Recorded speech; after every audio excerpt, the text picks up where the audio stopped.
Visakha beach RK బీచ్కి వెళ్తున్నాము. RK beach road ఈరోజు మనం చూద్దాం. చూడండి ఎలా ఎదురకుండా బీచ్ వచ్చేసింది. వ్యూ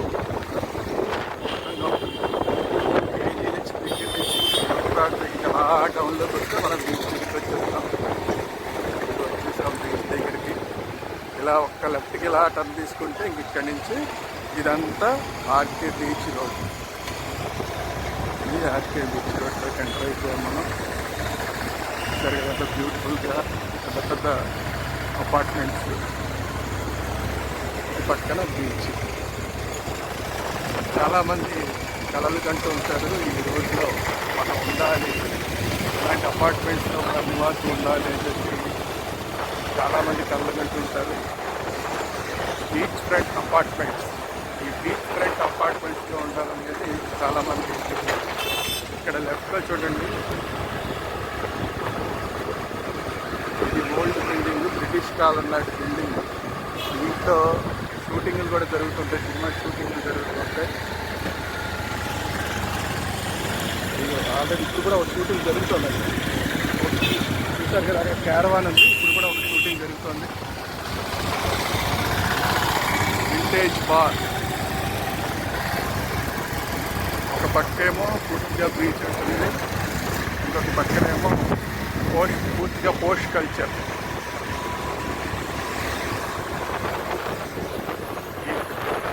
రెండు పక్కల ఇలా బైక్ రైడింగ్ వెళ్తుంటే అద్భుతంగా ఉంటుంది.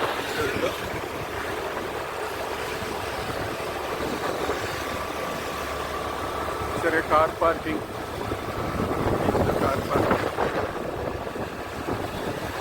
Beach view guest house. ఇక్కడ చాలా గెస్ట్ హౌస్లు ఉన్నాయి. Flats for sale. చూడండి, ఎవరన్నా అద్భుతంగా ఫ్లాట్ ఫర్ సేల్ అంట. ఎవరన్నా లక్కీ బాయ్స్ ఎవరన్నా ఉంటే చూసుకోండి. ఇక్కడ బీచ్ ఫ్రంట్ అపార్ట్మెంట్ ఖాళీగా ఉందంట.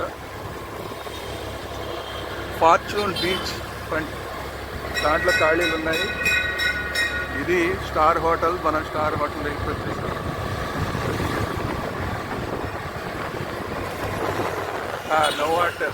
నోవాటెల్ హోటల్ దగ్గర నుంచి మనం వెళ్తున్నాం. Novotel junction. చూడండి, ఇలా అప్లో బ్యూటిఫుల్ రోడ్స్. ఇది ఒక స్టార్ హోటల్. ఈ రోడ్ అంతా స్టార్ హోటల్స్, పోస్ట్ షాప్స్ కానీ అన్నీ బాగా డబ్బున్న వాళ్ళే వచ్చేలాగా ఉంటాయి. Bus bay, RK beach bus bay. ఇక్కడ అన్న ఎన్టీఆర్ గారి బొమ్మ. RK beach bus bay. ఇక్కడంతా ఫుట్బాల్, ఆర్కే బీచ్ అనుకున్న ఫుట్బాల్. ఇది కాళీమాత టెంపుల్ దగ్గరికి వచ్చాం. దీని గురించి మళ్ళీ సపరేట్గా ఇంకొక వీడియో సపరేట్గా చేస్తాం. అద్భుతమైన కాళీమాత టెంపుల్, చాలా ఫేమస్ టెంపుల్ కాళీమాత టెంపుల్.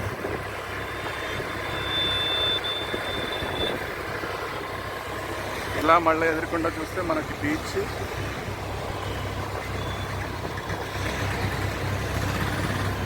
ఇది మత్స్యదర్శిని. ఇందులో అన్ని చేపలు, అన్ని రకరకాల చేపల్ని గవర్నమెంట్ నడిపిస్తుంది. ఎక్వేరియమ్స్ ఉంటాయి, అందులో రకరకాల చేపలు ఉంటాయి. ప్రపంచవ్యాప్తంగా ఉన్న చేపలన్నీ అందులో ఉంటాయి. ఇదిగో మత్స్యదర్శిని. సరే, బ్యూటిఫుల్ అన్ని విగ్రహాలు. నెహ్రూ గారి విగ్రహం, క్రాఫ్ట్స్ బజార్, డైనోసార్స్. ఈ రోడ్లో మనం చూసుకుంటూ వెళ్తే మనకి కనపడిందంటూ ఏముండదు. పెద్ద పెద్ద ప్రఖ్యాతిగాంచిన వాళ్ళందరి విగ్రహాలు ఉంటాయి ఇక్కడ. ఇది శ్రీ గారి విగ్రహం. ఇది చూడండి, ఇటు బీచ్లో మనకి తాత్కాలికంగా అంటే రెడీమేడ్గా నిర్మించిన ఒక తోట, కొబ్బరి తోట. ఇది ఇక్కడ పెంచిందేం కాదు, మొత్తం చెట్లుగా తీసుకొచ్చి ఇక్కడ బీచ్లో ఉండే కూర్చునే వాళ్ళకి నీడనివ్వడం కోసం రెడీ చేసిన బీచ్ తోట అన్నమాట, కొబ్బరి తోట బీచ్లో. ఇలాగే మళ్ళీ ఇటు పక్కన అన్ని apartments, view, beach view, holiday home. చూడండి, చిన్న చిన్న హట్స్, దాంట్లో షాప్స్, ఏపీ టూరిజంకి సంబంధించిన షాప్స్. ఇదిగో మళ్ళీ ఇక్కడ ఇంకొక చిన్న కొబ్బరి తోట. ఇది చూస్తేనేమో కాఫీ షాప్స్. ఈవినింగ్ టైం వస్తే కనుక ఇదంతా ఫుల్ రష్గా ఉంటుంది. మార్నింగ్ టైం అయితే అందరం చూడడానికి బాగుంటుందని చెప్పి ఈ టైంలో తీసుకున్నాం. చూడండి, అదిగో బీచ్లో దూరంగా చూస్తే మనకి కొన్ని ఓడలు కూడా కనిపిస్తాయి. షిప్స్ చాలా దూరంగా షిప్స్ కనిపిస్తాయి. ఇంకొక కొబ్బరి తోట. ఈ కొబ్బరి తోటల్లో కూర్చొని ఎదుర్కొంటా బీచ్ని చూస్తూ ఉంటే అసలు ఆ కిక్కే వేరప్ప. చూస్తున్నారు కదా, అది దూరంగా ship.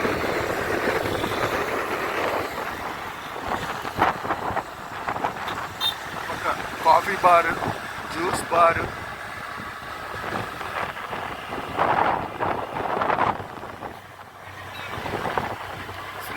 See Harrier museum government నిర్వహిస్తుంది. విఎంఆర్డిఏ వాళ్ళది సీ హ్యారియర్ మ్యూజియం. ఇప్పుడు మనం అసలైన చోటుకు వస్తున్నాము. విశాఖపట్నంలో ప్రఖ్యాతి చెందిన కురుసురా. చూస్తున్నారు కదా, కురుసురా. ఇది సబ్మెరీన్. ఒకప్పుడు మన అందరికీ సేవలు అందించిన సబ్మెరీన్. దీన్ని తీసుకొచ్చి ఇక్కడ అందరికీ మ్యూజియం లాగా పెట్టారు కురుసురా. దీనికి కరెక్ట్గా ఎదురకుండా ఎయిర్ క్రాఫ్ట్ మ్యూజియం. 141 విమానాలు, TU-142 విమాన ప్రదర్శనశాల. చూసారా, ఇటువైపేమో కురుసురా. మళ్ళీ అట్లా రౌండ్ తిరిగి ఇప్పుడు యూటర్న్ తీసుకుని మళ్ళీ కురుసురా దగ్గరికి వద్దాం. ఇక్కడ అన్నమాచార్య విగ్రహం ఉంది. అన్నమాచార్య విగ్రహం. విండీస్ ఫ్యామిలీ రెస్టారెంట్ చూసారు కదా. ఇలా మనం యూటర్న్ తీసుకుని మళ్ళీ కురుసురా దగ్గరికి వస్తున్నాం. ఇది కురుసురా సబ్మెరీన్ మ్యూజియం. దీంట్లో లోపలికి వెళ్తే టికెట్ ఉంటుంది. ఆ టికెట్ తీసుకుని లోపలికి వెళ్తే లోపల యాజ్ ఇట్ ఈజ్గా సబ్మెరీనే ఉంటుంది. లోపల ఏమేమి పార్ట్స్ ఉంటాయి లోపల అందరు చెప్తారు, దాని గురించి వివరంగా చెప్తారు.